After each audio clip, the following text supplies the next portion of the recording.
Ladies and gentlemen, Behind the Line proudly presents to you another exciting edition of the Woke, turning on the woke. This episode is brought to you by the largest competitor of Preparation H, the Boodle Soother. Have you just been fired from your job? Did those evil executives replace you with the white man? Are you a victim of white privilege, which is one of the leading causes of the bruise caboose? If this is you, ease the pain of the bruise caboose with Boodle Soother. Boodle Soother is offered in a variety of shapes and sizes. We have miniature tubes for newcomers, and we have supersized tubes for experienced boodle bashers. Visit soothmyboodle.com. Use my promo code BRUCE to get 50% off your first tube. Oh, the woke welfare is expiring for Robert Griffin III, better known to his former colleagues as RGIII. Now, most people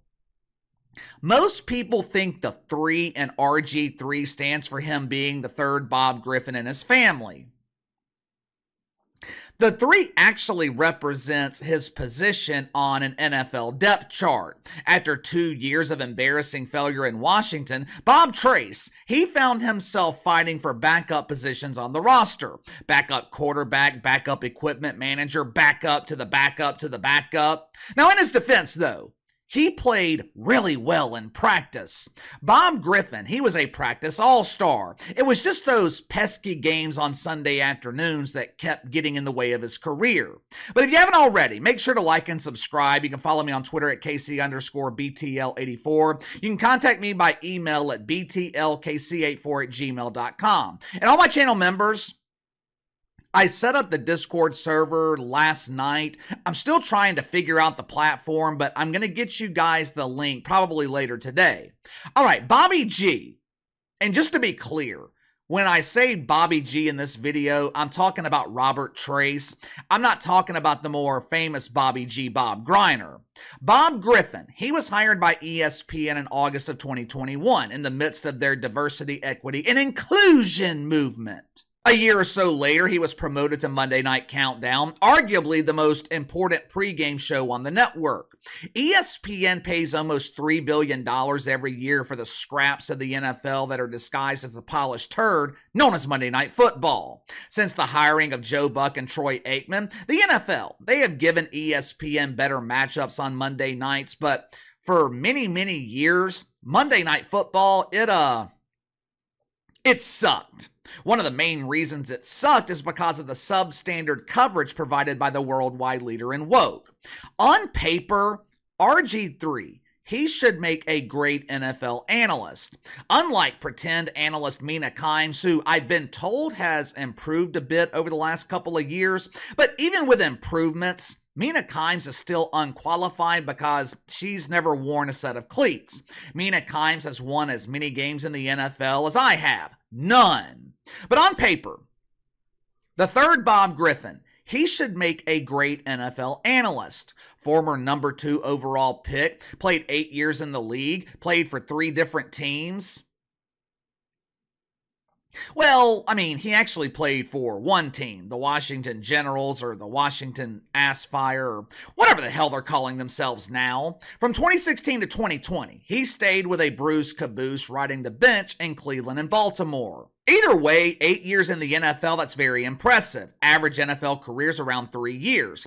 Third Bob lasted 8. If I had to guess, outside of his athleticism, RG3 was able to last 8 years in the NFL because of his intelligence. He's a smart dude, which is why he should have been a great analyst for the league. Problem is, he wasn't. Yesterday afternoon, right before disaster struck the WNBA with that horrific debut of Caitlin Clark, we're going to dive into that more later on this week when the ratings are released. I watched that game last night.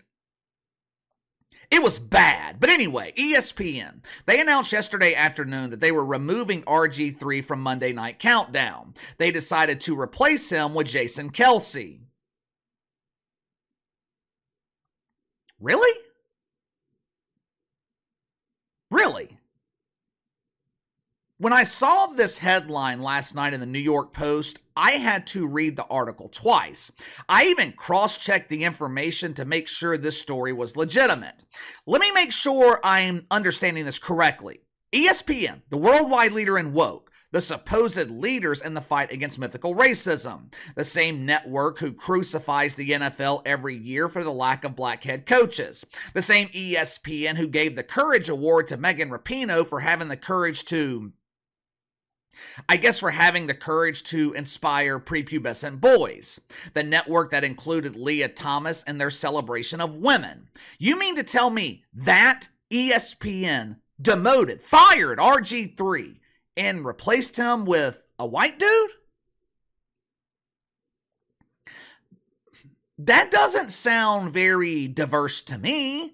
That doesn't sound very inclusive. What the hell's going on here?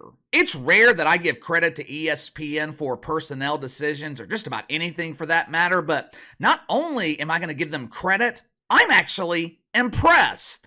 I'm impressed that executives at ESPN were willing to look past things that don't matter like race, while being willing to make a decision with personnel based on merit, based on qualifications. In the past, if ESPN wanted to demote or fire someone like RG3, they would replace him with someone like social worker Shanice. Now, Shanice, she might not have NFL experience, but she did write a heartfelt letter to ESPN explaining how she bonded with her emotional support shovel while watching the Canadian Football League. That, along with her checking multiple woke boxes, that qualifies Shanice to be an NFL analyst. But that was then. This is now.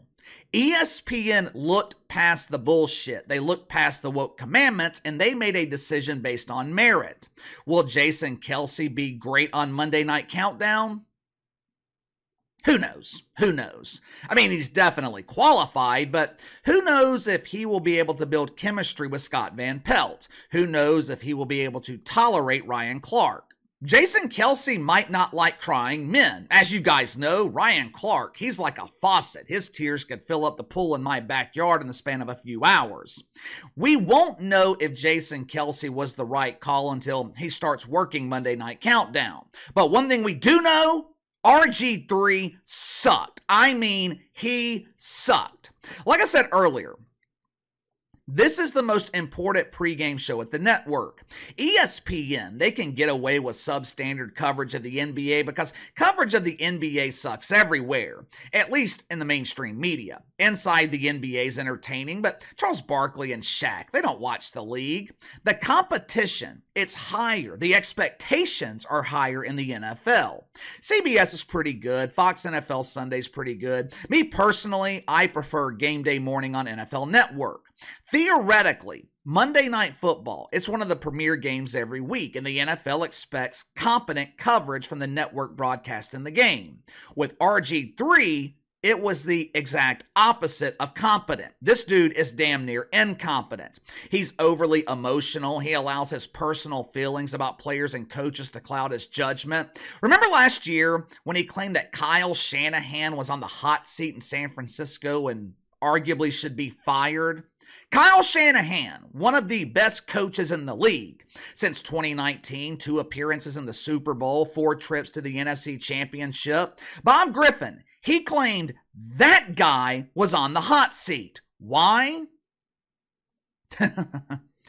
He blames Kyle Shanahan for his huge embarrassing failure of an NFL career. Yeah. It's Kyle Shanahan's fault that Bob Trace was a huge embarrassing failure. The same Kyle Shanahan that turned Brock Purdy into a star quarterback. Bob Trace also claimed that the Chicago Bears sabotaged Justin Fields. He called for NFL players to boycott the Bears and refuse to play for them. Now, obviously, there was not a single player in the league who listened to that bullshit. If you're given the opportunity to play in the NFL, you don't turn it down. What evidence did Bob provide to support his claim that Justin Fields was sabotaged? None.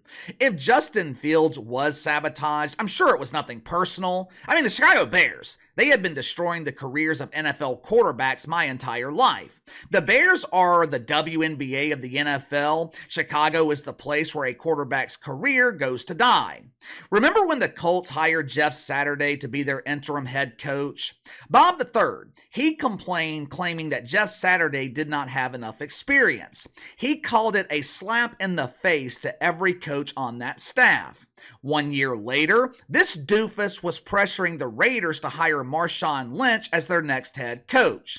How much coaching experience does Marshawn Lynch have? The same as Jeff Saturday. None. Bob Griffin also had this unhealthy obsession with Lamar Jackson. Last year, he went on a personal crusade claiming that Lamar Jackson was constantly disrespected by fans and the media. How was he being disrespected? How was Lamar Jackson being overlooked? No one knows. It was a weird narrative considering the fact that Lamar Jackson was the MVP of the league in 2019, and oh yeah, he was also the MVP last year. To make matters worse, Bob Griffin, he tries to be a comedian on Monday Night Countdown, and the dude isn't even remotely funny. I'll show you a couple of examples. This is Bob's attempts at comedy. Watch for yourself. Lamar Jackson needs to be better. He needs to do this. The real question we need to ask is he getting enough out of the guys around him on offense before we start talking about his contract? He's out there fighting for his fudging life, man. I don't know what more the guy can do. Yeah, I know you're talking about Baltimore. People said that Jalen Hurts couldn't get it done. He couldn't operate from the pocket. He's not the quarterback of the future. I think he proved all those jigaboos wrong. You know you are the epitome of lame when even Ryan Clark is dropping his head in embarrassment. Lamar Jackson is fighting for his fudging life? Fudging? Is he making a hot fudge sundae while scrambling out of the pocket? What the hell is fudging? Bob Griffin caught backlash for that second clip for using that term. He tried to defend himself later by claiming that, I meant to say bugaboo.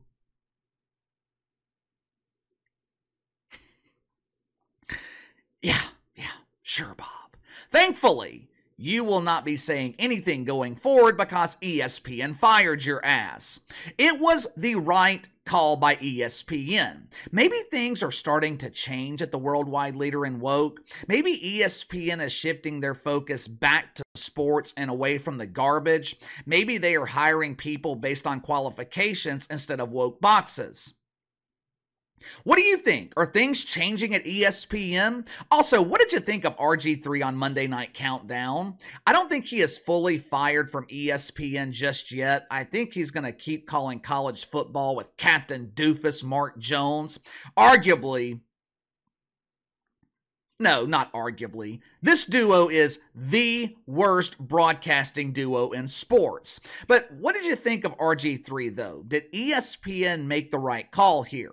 Let me know. Sound off in the comments below. Like, subscribe, share the video. Appreciate your support. Best way to contact me is by email at btlkc84@gmail.com, KC_BTL84 on Twitter, and I'll see you guys later.